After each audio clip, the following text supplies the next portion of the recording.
Hello, everybody. Happy Friday. Happy 24-hour horror-a-thon, August edition. And welcome to the read-a-thon. If this is your first time participating, thank you so much for being here.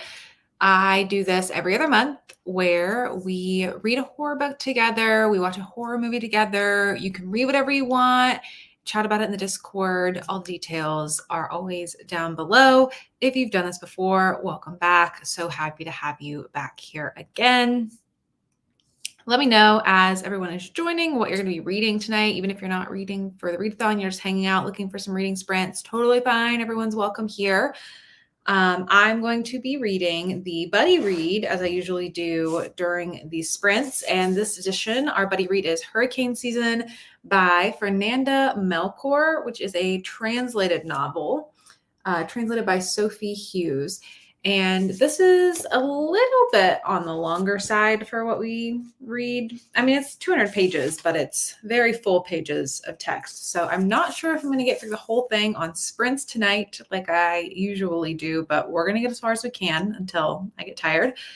I have no idea what this is about. I have no memory of what this is, but it was shortlisted for the 2020 International Booker Prize. So I was just looking up some information about it, and I thought it'd be fun to look at that before jumping into the sprints. So we can get into that in a little bit before we go into the reading. But yeah, let me know what you're going to be reading.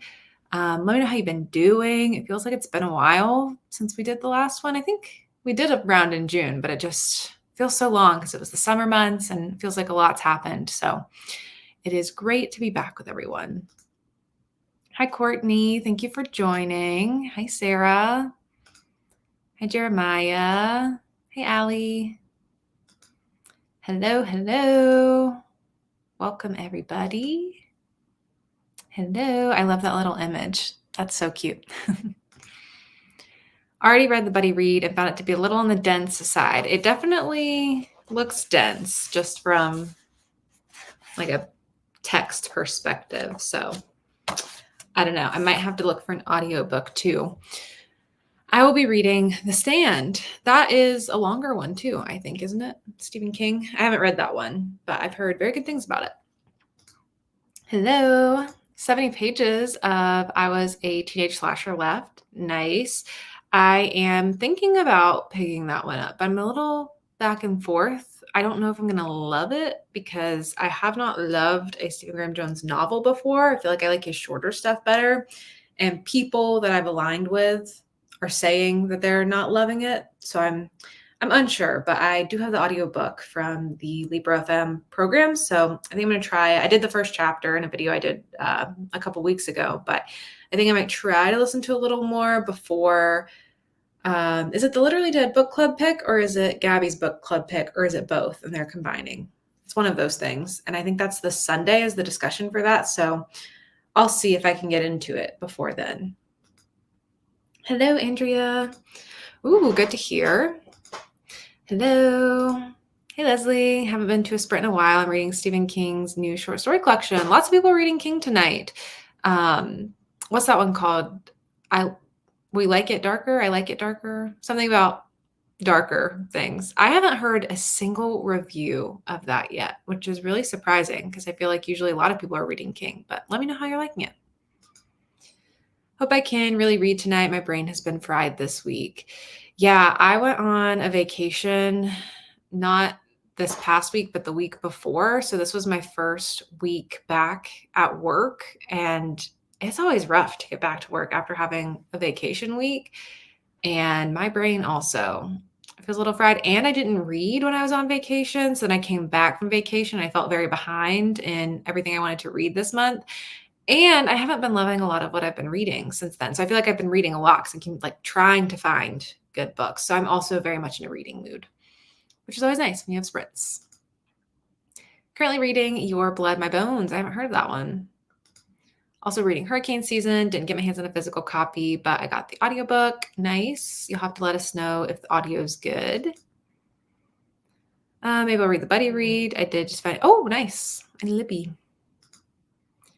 Hey, Whitney, I just started Bury Your Gaze today, so I might continue with that. Nice. I've got that one on my Libby app right now. I need to listen to that one too. I haven't started it yet, but I'm hearing very good things about it. Really enjoying it. Fun and campy. Nice. Starting Quicksilver. Excited because everyone seems to love it. Nice. Both, and they're combining. In reference to, the book clubs. Yep, both. And they're combining forces. See, brain, a little bit fried. It took me a minute to remember what we were talking about. Hey, Jackie, I'm just starting hurricane season for the buddy read. Hopefully it's good. I hope so too. I've had this one on my radar for so long, ever since it was on the Booker shortlist, long list, whatever list it ended up being on for the Booker Prize. And I can't believe I haven't gotten to it yet, but I'm excited to start it tonight. Hello. Ooh, Diavola, one of my favorites of the year. I hope you enjoy that. I kind of want to reread it. I always want to reread my favorite books, and I never get time to do it, but that's one I would definitely reread. I just reorganized my bookshelves recently so that I could have it sitting facing out because I love the cover so much. The last buddy read was Elegy for the Undead, right? That one was great. Yes. Doesn't it feel like so long ago? Yeah, we did that one in June because it was Pride Month, and that was a queer story. And I love that one, and I ended up making it at the top of my shelf as well. That was a really good one. But wow, that feels like so long ago. So much happens in the summer. Reading horror movie. Nice. I liked that one. Hope you enjoy. You like it darker. Okay. I've only read 2.5 of the stories so far, but might start the buddy read instead. We'll see. I have not been having the best luck with short story collections recently either. I just DNF'd one. And then I guess the other thing I was reading wasn't a short story collection. I started reading those like Amazon original. There's a short story collection where there's, like 6 or so authors who write short stories within a theme. So I started the Obsession one. It's like a thriller obsession short story collection. I read B.A. Paris's short story. It just feels weird to call it a short story because it's a whole thing, but it is a short story.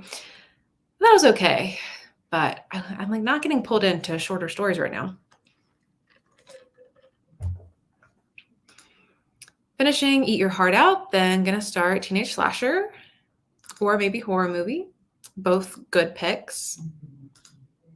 Reading The Last Time I Lied by Riley Sager. Nice. You Like It Darker. Oh, 4.5 stars. Felt more like a return to his older stuff. Nice. I still have not read a huge amount of King. I feel like I've read more than I always think I have, because once I start listing them out, I'm like, okay, I've probably read like 6 to 8-ish of his books, which feels like a little more than I always think, but I don't know.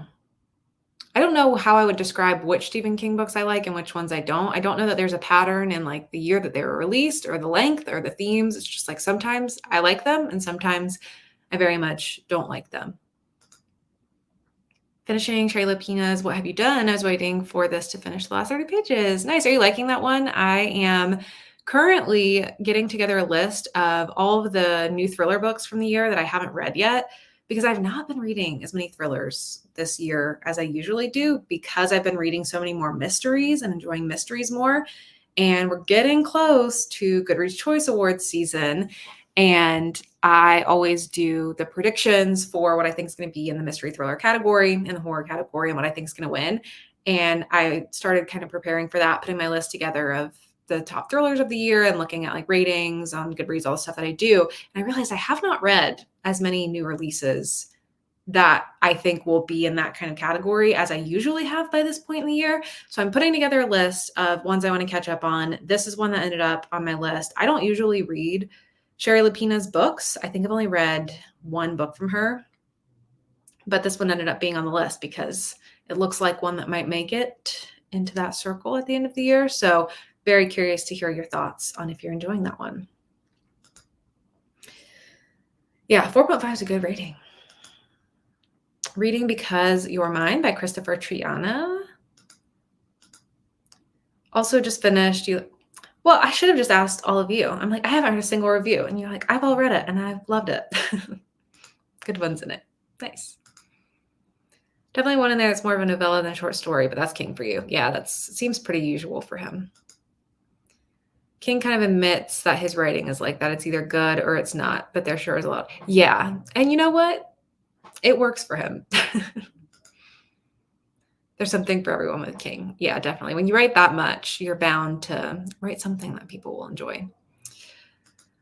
Okay, before we go into reading, I was going to go through this Booker Prize page that I found for hurricane season, just to intro the book for anyone who's going to be jumping into it with me. And if you're not, then you'll just have an idea of what it's about when I start talking about it. When I come back for the next sprint, I won't be spoiling it. I never do spoilers here, but just generally what I'm thinking about it. First of all, I really like the design of this site. I think it's really clean looking, but this was published in February of 2020. It was shortlisted for the 2020 International Booker Prize, which I think might be different from just the main Booker Prize. There's the Booker Prize and the International Booker Prize, it looked like. And it says, Fernanda Melchor's formidable portrait of Mexico and its demons, written with a brutal lyricism that is as affecting as it is enthralling, and translated by Sophie Hughes. Hurricane season opens with the macabre discovery of a decomposing body on the outskirts of a village in rural Mexico. The body is that of the local witch, feared by the men, but relied upon by the women for love charms and illegal abortions. The book soon transcends its whodunit constraints. The culprits are named early on in the story. The questions shift from who to why, as Melchor paints a portrait of lives governed by poverty and violence, machismo and misogyny, superstition and prejudice. A Netflix film adaptation will be released on November 1st, 2023. I did not know that. And I don't know that I've seen that to exist, at least maybe not in the US. But if that's available, then we definitely should have done that for the Buddy Watch. We'll have to look into that. And then some information about the author. Fernanda Melchor has been nominated twice for the International Booker Prize, longlisted in 2022 and shortlisted in 2020. She was born in Veracruz, Mexico in 1982, is a writer and journalist who lives and works in Puebla. And then this is the translator, Sophie Hughes, born in Chertsey, UK. She's a literary translator from Spanish. Yeah, so that's it. Just thought that'd be a fun little thing to look at before jumping on in. And now we can go into our first reading sprint. We'll do 45 minutes. And when we get back, I will give you my first impression on the book. So I will talk to everyone soon.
Okay, welcome back, everyone. Let me know how your reading went, or if you join, let me know what you're reading.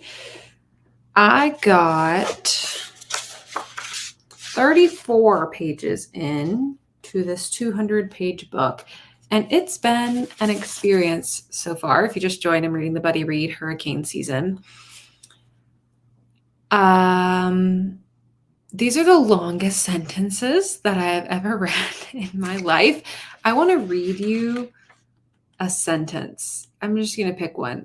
There's so many long sentences. Sometimes the entire page is a sentence. This one's crazy. Okay. An evil woman, this is page 7, this is not a spoiler. An evil woman, it turned out, because who knows how, some say with the devil in her ear, she learned of an herb that grew wild up in the mountains, almost at the summit, among the old ruins that, according to those suits from the government, were the ancient tombs of men who'd once lived up there, the first dwellers, there even before those filthy Spaniards who, from their boats, took one look at all that land spread out before them and said, finders, keepers, this land belongs to us and to the kingdom of Castile. And the ancients, the few who were left, had to run for the hills, and they lost everything, right down to the stones of their temples, which ended up buried in the mountainside in the hurricane of 78, after the landslide, after the avalanche of mud that swamped more than 100 locals from La Matosa and the ruins where those herbs were said to grow, the herbs that the witch boiled up into an odorless, colorless poison, so imperceptible even the doctor from Villa concluded that Manolo had died of a heart attack, but those pig-headed sons of his swore blind that he'd been poisoned, and later everyone blamed the witch for the son's death too, because on the very same day they buried their father, the devil came and took them on the highway. Yes, this is still all one sentence. On their way to the cemetery in Villa, heading up the funeral procession, the pair of them died crushed under a stack of metal beams that slid off the truck in front, blood-smeared steel all over the next day's papers, the whole thing more than a little creepy because no one could explain how much such a thing could have happened, how those beams had come loose from the fastening cable and smashed through the windshield, skewering them both, and there was no shortage of people who put two and two together and blamed the witch, who said the witch had put a curse on them, that the evil wench had sold her soul to the devil in exchange for special powers, all to hold on to the house and surrounding land, and it was around then that the witch locked herself away in the house, never to leave again, not by day or night, perhaps for fear the Condes were waiting to take their revenge, or maybe because she was hiding something, a secret she couldn't let out of her sight, something in the house that she refused to leave unguarded, and she grew thin and pale, and just looking her in the eyes sent a chill through you because it was so clear she'd gone mad, and it was the women of La Matosa who brought her food in exchange for her help preparing their lotions and potions, concoctions brewed either with the herbs that the witch grew in her vegetable garden or with the wild plants she sent the women to forage on the mountainside back when there was still a mountainside to speak of. That was one sentence. And that's how most of the sentences are in here. So 34 pages in, I'm probably like 50 sentences into the book. And it's just like my brain drifts when a sentence is that long. And then I find myself drifting. And typically, if I'm reading a book and my mind's drifting, I just start the sentence over. But I'm like, I can't start the sentence over because then I'm back 2 pages. So that's been a little tricky getting into. And I've been a little just confused of what is happening because the perspective is kind of weird, because the first 2 chapters is kind of like, it's a third person narrative, but it's kind of like getting the perspective of the town and the townspeople and their perception of the witch and the witch's daughter and everything that happened there. And then chapter 3 is like, here's some new characters and a new story. And I can see like it's going to connect eventually, I think, but it's like, it's a rough introduction where you're just like, whoa, what am I reading? What's going on? Maybe I'll have a better idea in the next update of how it's going. But let me know how your reading went. I think I was up here. Okay, yeah, I saw you guys say it is available on Netflix. So I'll have to look at that. Maybe we can do like a second buddy watch if we like the book and want to watch it. Read Last Time I Lied this year. Love the summer camp vibes. Read all his books. 180 pages in, all I can think about is my time at summer camp as a kid. Love it so much. That was not one of my favorites of his, but I know it is a very popular one. Definitely going to be reading more from Riley Sager. Hurricane season, just nearing the end of chapter 2. The sentences are so long. Yes, they were. 50 pages. Oh, nice. A teenage slasher. It's good progress. 40 pages into hurricane season. Yes. And no quotation marks. Yes. Yes. There are not even in chapter 3. There hasn't been a quotation mark. I thought I might have seen one, but oh yeah, I guess not. Generally, I don't mind not having quotation marks, but all of the weird writing things combined and no quotation marks, I'm like, give me something. Read a few pages of the buddy read, and I don't think I saw more than 2 periods. I went back to You Like It Darker. Fair. I finished What Have You Done and left it 4.5. Oh, yay. 25% into Look Closer. Nice. I know that one had a big moment for a little bit, and then I don't hear people talking about it as much anymore. And I think that author's latest book either just came out or is getting ready to come out. And I might check out whatever that one is. I haven't looked into it very much. The writing definitely tripped me up at first, but I got used to it around 70 pages in. It feels like something that like you can get in the flow of once you just like figure out what's going on. I know, that's what I'm saying when I'm reading these sentences. I'm like, please, I need a full stop. I need a break. 100% be a DNF for me. Yeah, very fair. Struggle with that as well. I know. And I looked for an audiobook. I looked on my Libby, I looked on Everand, I looked on Libro FM, and none of those had an audiobook available. So I was like, well, I guess we're just buckling down and we'll figure it out. You do get used to it though. 50 commas in one sentence. Yeah, and occasionally a semicolon. Sometimes they spice it up with a little semicolon in there. What Have You Done has a supernatural element, but not a big part of the story. I thought the multiple POVs were great, and I couldn't guess who did it. At 276, I thought I knew, but what a twist. Love. Nice. Very fair. Yeah, the audiobook would be helpful. Hello. Welcome, Lorena. I'm on the really long story that someone said earlier is more of a novella. I've got 40-ish pages left in the story. Nice. 50 pages of Near the Bone. Nice work. I feel like I need a minute before getting back into reading these long sentences. So I'll think of something to talk about for a minute to kill some time. I also, in that reading break, got on Instagram for a minute, and I don't know if anyone follows Chapel Roan and what's been going on with her career recently, but she's been dealing with, as all female artists deal with, a lot of like harassment, stalking, you know, just the usual, which shouldn't be the usual at all. And she's really been struggling with that and has been making some statements about it. And she just put something out on Instagram, and it was like a black screen with white text. And I was reading all of that. And that also just kind of messed up my eyes a little bit from reading that and then going back to this and then the book. I'm like, gotta adjust. But I hope the world does not try to cancel Chapel Roan for setting boundaries, because I think celebrities should be doing that more often. And I fully support what she's saying. Everyone's like, well, you asked for it because you decided to be an artist. It's like, no one is asking to be harassed. Like, you don't sign up to be an artist and say like, please harass me. That is not what it is about at all. Same with like influencers, and I'll be like, well, you know, you're going to get hate comments. It's like, well, maybe we could teach the world to stop hate commenting. Maybe that's something we could work on. Any books by Alex Finlay? Every Last Fear was the first one I read by him and was amazing. I then read What Have We Done by him and loved it. I'm going to read a third book by him next. Let me look at what his books are. I think What Have You Done is one that I started, but maybe DNF'd that one. Okay, The Night Shift was the first big one. So, funny story. When Alex Finlay started writing books, I don't know now if their identity is more in the open. It looks like they have an image on Goodreads, but I think when they first started writing books, their identity wasn't very present. And so I was questioning if Alex Finlay was a pseudonym for AJ Finn, or AJ Finn, is that the right? Is that what I'm thinking of? Who wrote The Woman in the Window? Yes, AJ Finn. So AJ Finn wrote The Woman in the Window. That book got really popular. And then AJ Finn has had a huge amount of conspiracies, talking about cancellation on the internet, like a huge amount of stuff go on with them where they like lied about their parent dying from cancer or something. I don't know. I don't remember the details of it. It was something like really not good. And then I just like thought Alex Finlay might be AJ Finn writing under a different name. So I never like went out and read Alex Finlay books because I was like, well, if it's AJ Finn, like I just don't know if I want to support that.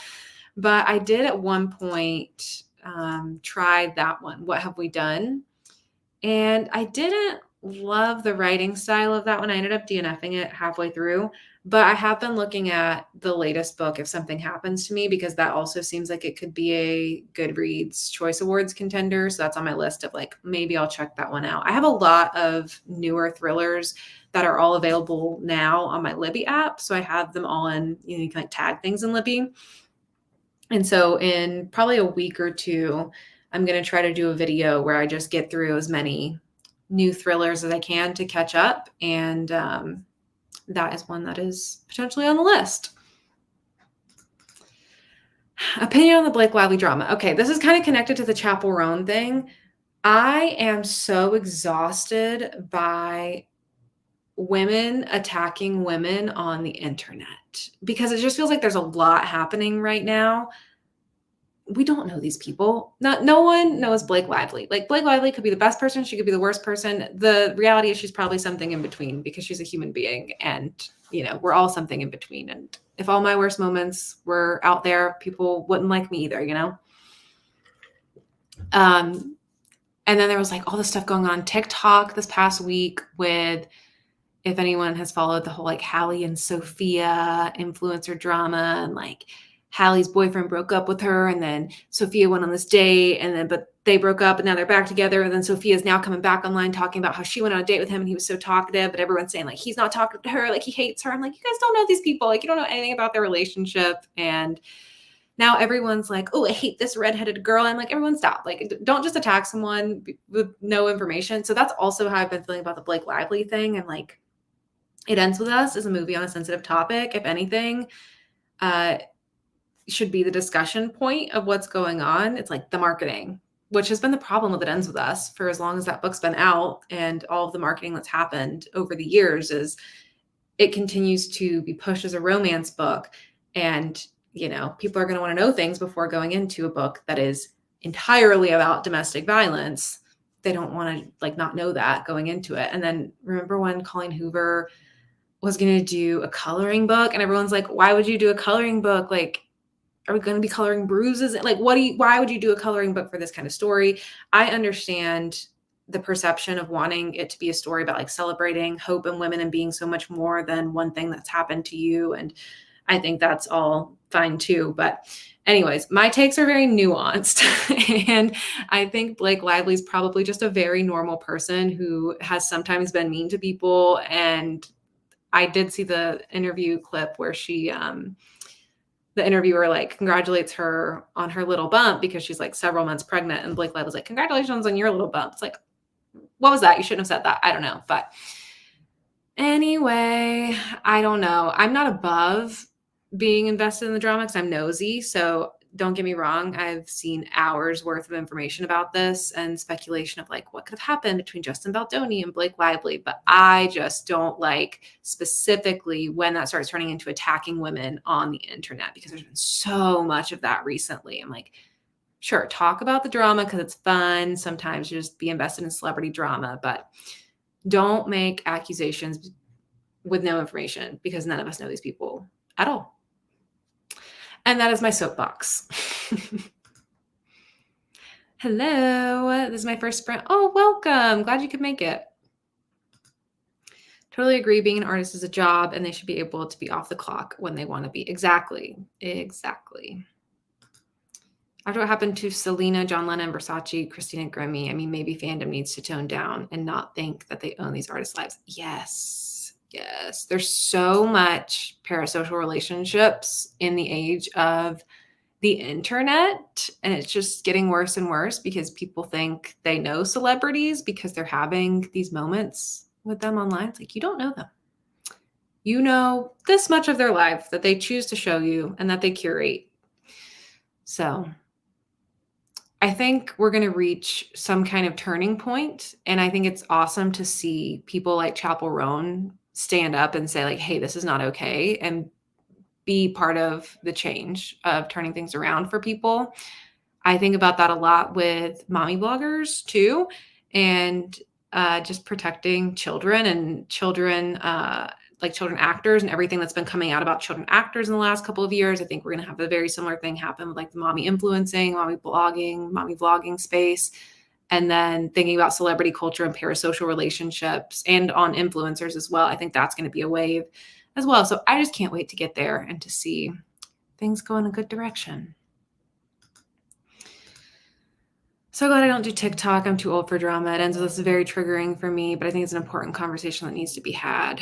Yeah. I remember that book. When I read that book, I read it when it first came out. So it was a billion years ago.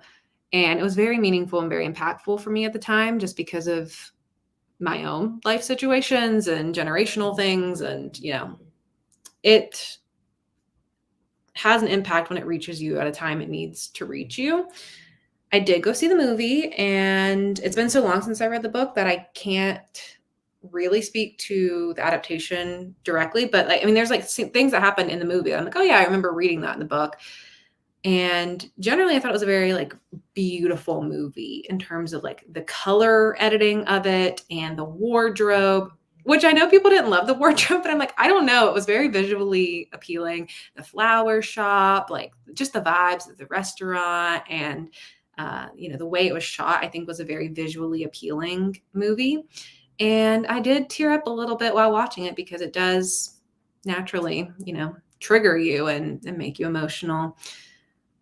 I didn't think it was a perfect movie. There were definitely things I would have changed, but that was okay. I agree. People are constantly assuming that they know these celebrities' personal lives when all we see is snippets. Yeah, definitely. And like, I am not above the drama and the speculation sometimes too. I definitely have parasocial relationships with celebrities too. Like that's just, it's hard to not do it and to project and to think you know people. I just don't go on the internet and then like try to make people hate people when I don't have any information about these things.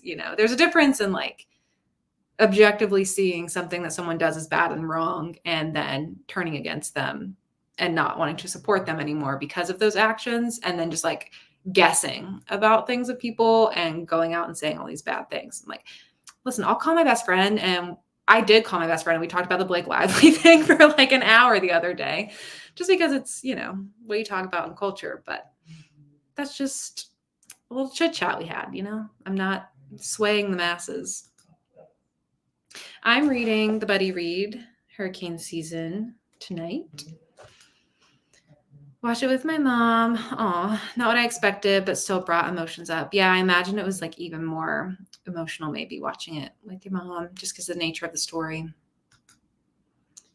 People can disagree and speculate, but like going overboard, attacking them online, not a great mind to have. Keyboard warring can be pointed more to politicians and policy. Definitely. I also try to think about too, like sometimes when you're on the internet too much, it starts to feel like such a negative place because you're constantly in a place where people are trying to cancel someone or find out the worst things about them or convince you to think exactly what they're thinking. That's like the latest version of the internet, is everyone wants you to agree with their opinion. And if you don't, you're wrong and a bad person. And there's no room for nuance at all. Even if you have like a generally agreeable opinion, I'm like, I just don't know if you have to like police other people's opinions in that way all the time in certain scenarios, especially when it comes to things that are just like celebrity drama. And I had a thought, I try to like remind myself too, when it starts to seem like overwhelming, like, oh my God, everyone, especially because me, like I have a public presence on the internet. I'm like, I don't want to continue to open myself up if that's what it's going to become, so I'm like conscious of that. But it's like a lot of bots, young children who don't have a fully developed frontal lobe, and people who are just not your average individual. Like if you go out and you just talk to someone about something, they'll have a nuanced conversation with you. Like this conversation we're having, everyone's like, yeah, no, I agree. Like we shouldn't attack celebrities. Like most people agree and can be respectful and have well-formed opinions, but there's just like something about the internet that breeds the keyboard warriors. It's just like, but it's a small population of the actual population, you know? And then that brings me some comfort. It's like, this is just their space, but like most people that you interact with will not be that way. Anyway, I guess we have to get back to the book now. Enough with my long sentences. Let's get back to Fernanda Melchor's long sentences, shall we? I'll see everyone in another 45.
Hey, welcome back, everybody.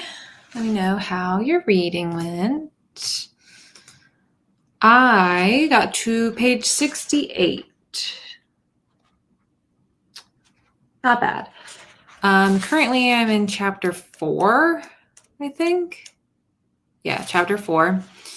And I'm starting to get the flow of the story a little bit more, although each time a new chapter starts, it's like a different character and a different story that you're following, kind of. I mean, it's all the same story, but it's a different character and like their version of the story that you're getting. And each time a chapter begins, I feel like I'm having trouble figuring out who it is exactly, like how they're connected. So I've got this blog post up that I found from someone who did a review of it, and they were like writing about their experience and how they were understanding the story through each chapter.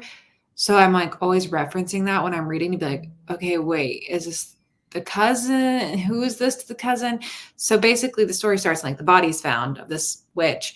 And then each chapter kind of jumps to like a different kind of connected person in the story and is getting you more and more perspective around this town and the people involved and what's going on. It is largely consumed with abusive men and a lot of grueling acts against women, and then also just in general the effects of the patriarchy and how that affects how women act in the patriarchy, and then like how there's a grandmother figure and she's awful to the women in her family, and then like the women end up taking care of her and she just loves and dotes on the men even though they're horrible and like terrible people because she's so much in the culture of what's going on in this town. So I think the blurb that we read said that was a lot about misogyny, and that is for sure. This blurb says, a world saturated with myths and violence, real violence. And there's a lot of violence in this. I'm not loving it. It's like, I don't know. I feel like if I weren't buddy reading this as part of the read-a-thon, it would be something that would be pretty easy for me to DNF. But I'm reading it a little more critically because I'm trying so hard to follow what's happening. And so I'm like semi-invested to know where it's going, but it also doesn't seem like it's going to lead to anything too surprising because it's just so much of like men being horrible. But then when I'm reading this person's blog posts and seeing how they're interpreting the story and seeing it as a bigger picture, it's kind of making me look at things a little bit differently. Like there's conversations about this oil industry stuff going on in the town. And then now there's some politician stuff starting to come in. And maybe it'll all amount to be something that is satisfying and feels worth it. Maybe it won't be. I'm not sure, but I definitely will not be finishing it tonight because I'm reading through it slowly because I'm trying to like comprehend and then getting lost in long sentences. So I think I'll do one more reading sprint after this little break and then I'll call it a night. And I'm really going to try to finish it because it's a short book and it's our buddy read. So I will finish it, but I might just finish it tomorrow and then let you all know in the Discord what my final thoughts were. Let me find where we were. And let me turn that off. Hurricane season is reading like a long, angry rant on a Facebook thread. Yes, a little bit. Yeah, it is. Page 69. Nice. Wait, what page did I say I'm on? 68. Yeah, we're on the same page. That's funny. I ate dinner, so didn't get much reading in, but I made it to chapter 20. Nice. Of the Sager book, I think. Yeah, I mean, it's interesting. It's clearly has a lot of importance for it to have been a shortlist on the Booker International Prize. And I think it's set in Mexico. Yeah. So I'm sure it has a lot of, important things it's touching on that are rooted in reality. Entertainment wise, I'm not super entertained. I'm mildly intrigued because it's such an interesting method of storytelling that I'm wondering what it's going to build to. I'm not liking it too much either. We will see. Yeah. I mean, at least it's short, so we'll see. Glad I didn't buy it now. Yeah, I would definitely say because it is such a particular writing style, if you can at least try it, like through your library, or if you're like in a bookstore and you just read the first chapter or two, just flipping through the pages, you'll know pretty quickly if you're like, okay, I can maybe be into this, or if my eyes are completely glazing over the pages. I'm kind of feeling the same way as you. Could you link that blog post? Yes. I think I can just send it here because I'm on a computer where I don't have my Discord right now. So I'll drop it in the comments and see if that goes through. Sometimes links can be weird, but if someone could drop that from here into the Discord, that would be appreciated. I think I had the same feelings when I read Hurricane Season. It's heavy and brutal and requires a fair bit of simmering. It's brutal. That's a good word for it. Everything is just women suffering so deeply. And now there's like a thing going on with a 13-year-old girl, and it's just brutal. And what's the word I'm looking for? Despondent? Is that the word I'm looking for? Let me look at the meaning of that. Yeah, low spirits from loss of hope or courage. It's making me feel despondent, I guess. That's not the best word to describe the tone of a book, but it feels very dreadful. Currently reading a fantasy, but just finished The Chamber by Will Dean yesterday. How was that? I've been very curious to hear some reviews of that one. How was The Chamber? It's my next up. Having flashbacks to when we read Jawbone. Yeah. I cannot really remember that book either because it was just such a weird experience that it lives. Like, I remember the way I felt, and I remember certain scenes and really disturbing things from that book, but that was a weird one too, where it's just like, what am I reading? What perspective is this? What is this all amounting to? That was an interesting one. Finished The Depths, YA nature horror vibes. Recently finished the last one. Did you like The Chamber? Yes, Connie, we're all curious to know. I did not love the last one. I did end up DNFing it and then just looking at spoilers for what happened. But I did have really high hopes going into it because I had heard so many positive things about it. It does seem like something I should have liked because I do like sillier books like that. But I don't know, it just didn't work for me. So I'm curious to hear about The Chamber and if I might pick that up. I'm just so much in the mood for liking a thriller. I'm not in the mood for thrillers in general. I'm in the mood for finding a thriller that I like, which is a very specific mood. It's just been a rough year, I think, for thrillers, for me at least, and then like the newer stuff. I don't know. I just feel like I reached a point where I feel like I've read every thriller, and especially domestic thrillers where someone goes missing or someone has questions about their mom's mysterious past. It's like a lot of the same plots, which I think is why I gravitate towards survival thrillers where it's like a tense landscape or something a little tropier in a different way, like something a little different. There's like the reality TV element to it, or I'm just looking for different things. That's what I've been having trouble when I'm compiling the list of books I want to read for this thriller video that I want to do. I'm looking at the descriptions of some of them and I'm like, I just genuinely don't want to read this. It sounds like boring.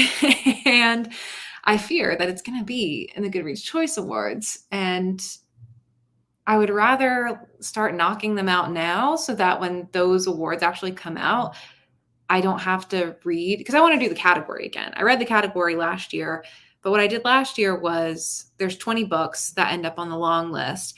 And by the time the 20 books were announced, I'd already read a significant portion of them.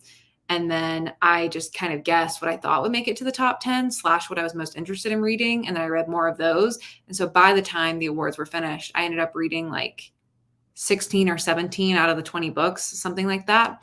So I want to try to do that again this year.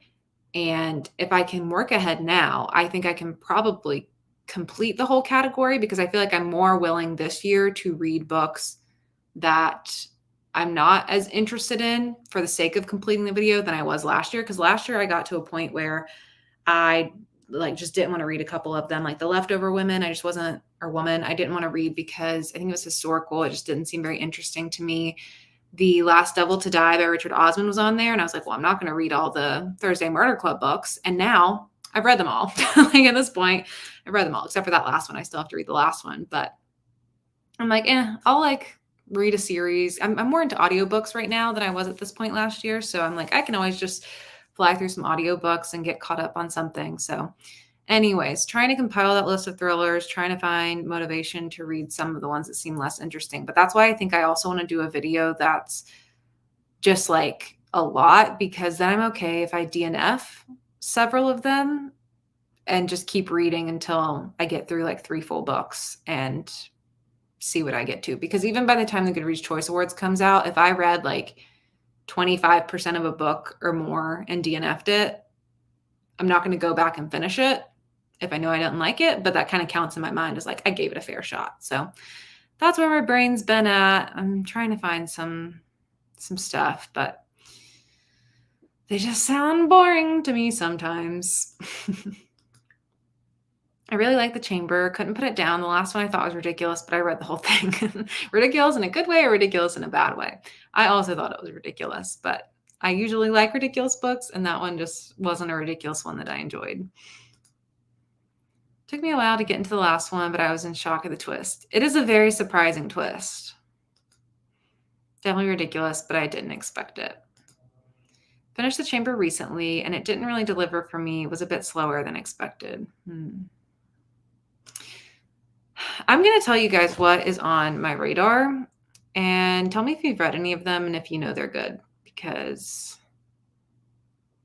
I need some thoughts. I can't find anything in the Libby app since it just updated. Okay. So I want to read What Happened to Nina by Dervla McTiernan. I have only seen one person on the internet talk about this book, but it has high ratings and high number of ratings, I think, and it just like appeals to me. This is what it looks like if you have no idea, if you haven't heard of it. That one, the synopsis sounds kind of interesting to me. Then I've got The Vacancy in Room 10 by Serafina Novaglass. That synopsis sounds a little bit more interesting to me. Everyone is Watching by Heather Gudenkoff. I don't actually know if that was a 2024 book, but a lot of people recommended that to me after I did my reality TV thriller reading vlog, and I was looking for more books. That was really recommended, so I put that one on my list. I did put AJ Finn's newest book, End of Story, on the list because I think that's going to make it into the Choice Awards. I don't remember what that one is even about. It says for fans of Knives Out.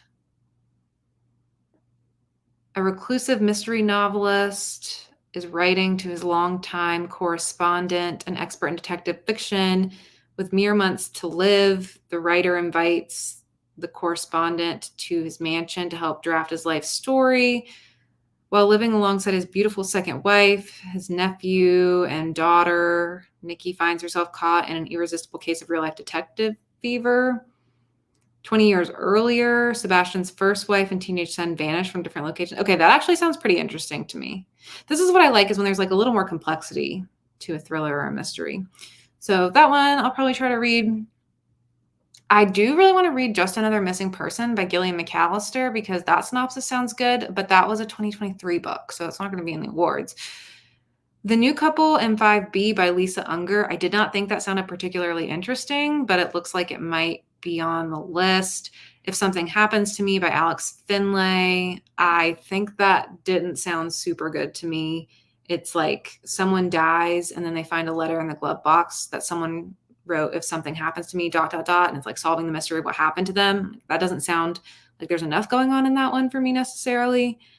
And then The Family Experiment by John Mars, was that this year that came out? I haven't read a John Mars book in a really long time. I know a lot of people really like his stuff, and I just haven't been keeping up to date with his stuff, but that's on there. And then I'm going to be reading this. I wouldn't do this with a vlog because I think this is more of a literary mystery, but All the Colors of the Dark by Chris Whitaker. I'm going to try that book. I have it on my shelves. It's really freaking long. But that just seems like one of those more literary books that's going to make it into the category. But I'm not hearing the best things about that one. And then Love Letters to a Serial Killer. Was that a 2024 one? That one's also in my Libby list. So let me know if any of those are good.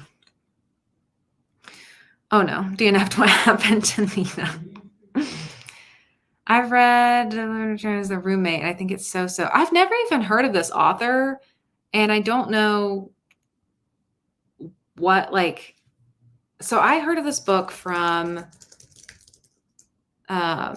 Jordy's book club on Instagram, and Jordy and I have very different tastes in thrillers at times. So I never fully know, because sometimes he's like raving about a book and it's one of my least favorite things I've ever read. But What Happened to Nina has a 4.12 average rating with 17,000 ratings. And it came out in March of this year. But I haven't heard people talk about it. I've never heard of this author. I don't know where it came from and why it is so well read, because that's quite a lot of ratings for a book that just came out in March.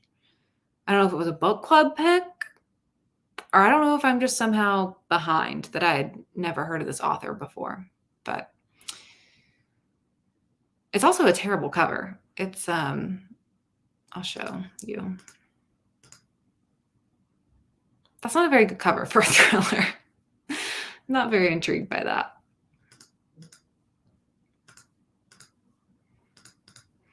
Right, everyone was watching and gave it a 4. Okay, I'm hearing a lot of good things about that one.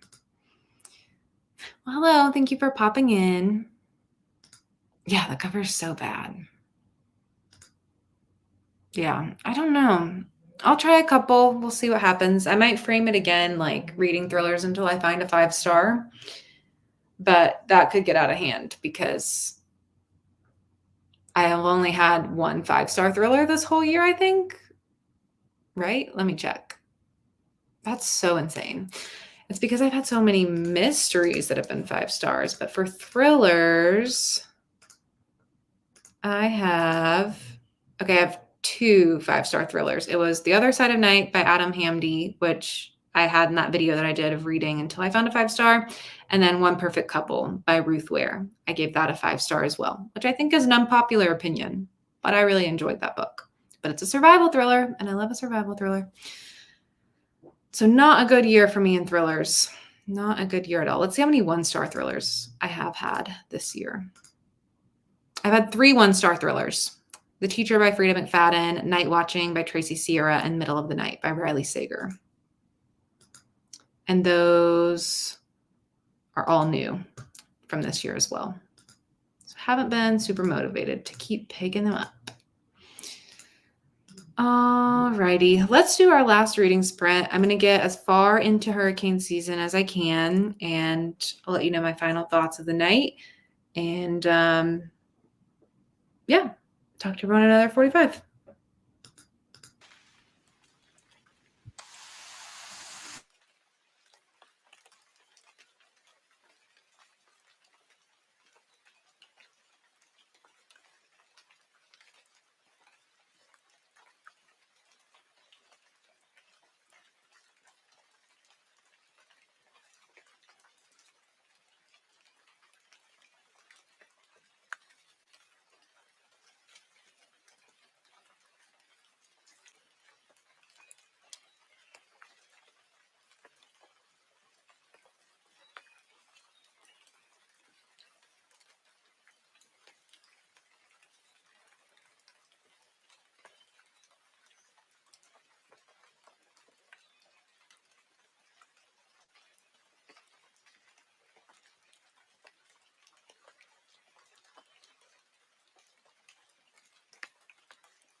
All right. Hello, everyone. How did that last sprint go for you? I made it 108 pages in. I'm in the middle of chapter 5, and I'm finding that I'm more engaged in the story when it's focusing on women.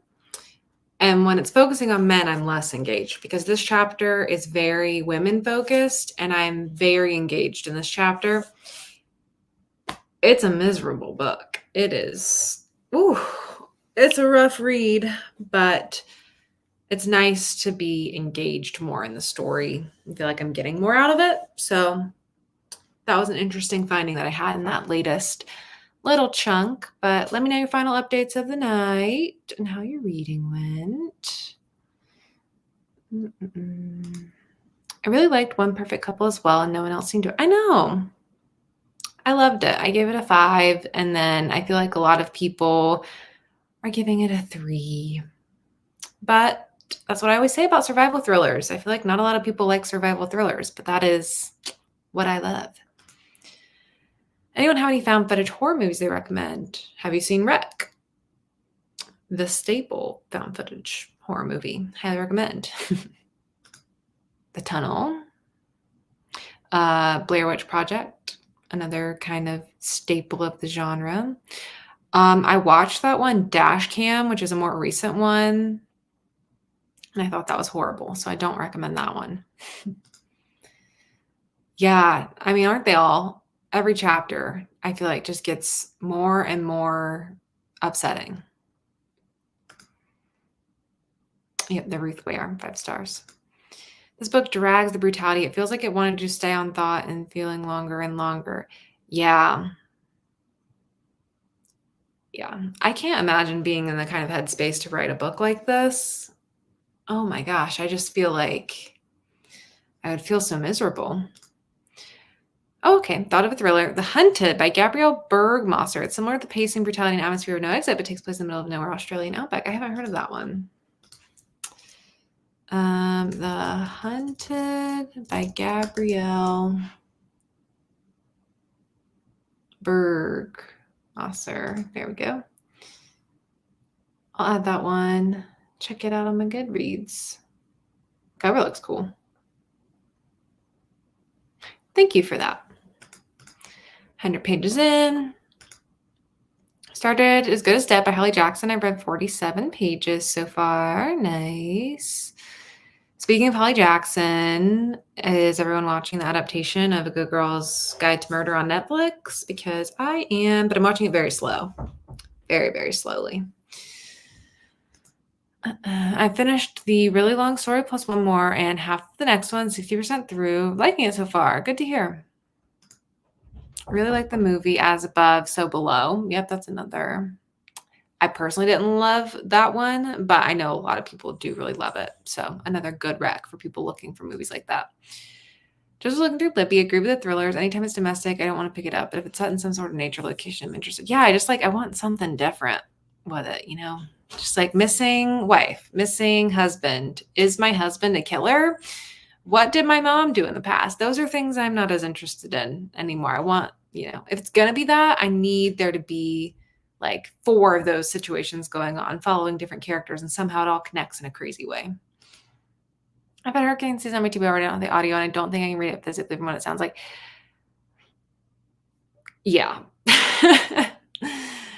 Yeah. I mean, I don't not recommend it. Obviously, this is a very highly regarded, critically acclaimed book. But yeah. Yes, Creep was good. That was one of our buddy watches a couple rounds ago. And I was really pleasantly surprised by that because I know it's like pretty popular, but I'd never really heard of it before we watched it together. And then I was like, wow, this is really good.